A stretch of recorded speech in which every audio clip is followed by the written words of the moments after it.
Hey, good morning, everybody, and welcome to another Daily Video Devo. Renee here in Peru at the SIM conference where I have the privilege of speaking. And one of the missionaries that I met here was Lizzie White. And Lizzie, you're from the UK. And Lizzie, your background is in civil engineering, isn't it? That's right. Specifically, you do water projects with villages.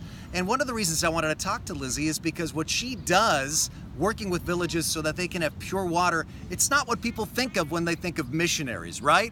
You think of people who start churches, maybe people who translate the Bible, people going into villages doing evangelism. And missionaries do those things. But missionaries also do things like dentistry, medical work, practical things for villages like making sure they have pure water. Lizzie, why do you do that, and how have you seen that maybe open people's hearts to the gospel? Well, the local missionaries, local Peruvian evangelists have been going to these villages for a while, and they are slowly trying to plant churches, encourage local believers, but also as they're working they notice that there's a great need for clean water, that it's affecting people's health, it's affecting people's quality of life. So I go along with them and try to help village water committees to improve their village water supply, their system, help teach them how to do the maintenance they're meant to be doing, and also talk to individual families about the quality of water in their home and supply water filters that they can use to improve their water quality. Pure water is something we can take for granted in California or the UK, and you can imagine how critical it is to human well-being.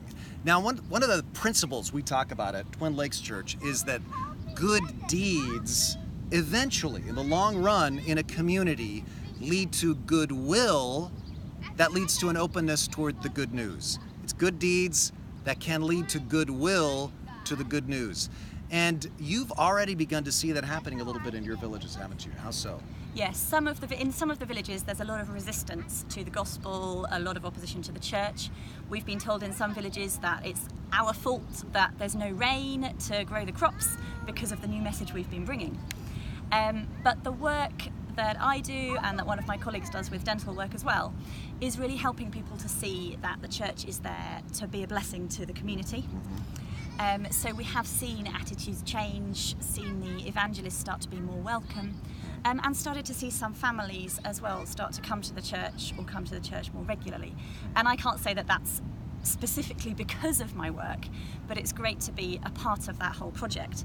And see one particular family that 1 month I sold them a water filter, the next month I visited their home with the Peruvian evangelist, and the next month I heard that family is now attending the church and that the couple want to be married. And it's just a great encouragement to have been able to be part of that development process. Now, obviously, as we were saying, we want to, as Christians, do the right thing for people in our own communities and here in places like Peru because it's the right thing to do, not just to get a result. We're not doing it to be manipulative. But the fact is that Jesus said in Matthew chapter 5, verse 16, "Let your light shine before men so that they can see your good deeds and praise your Father who is in heaven."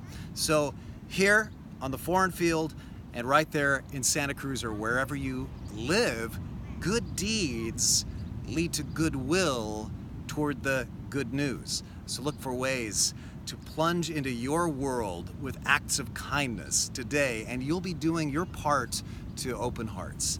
You do that, and I know you're going to have a great day.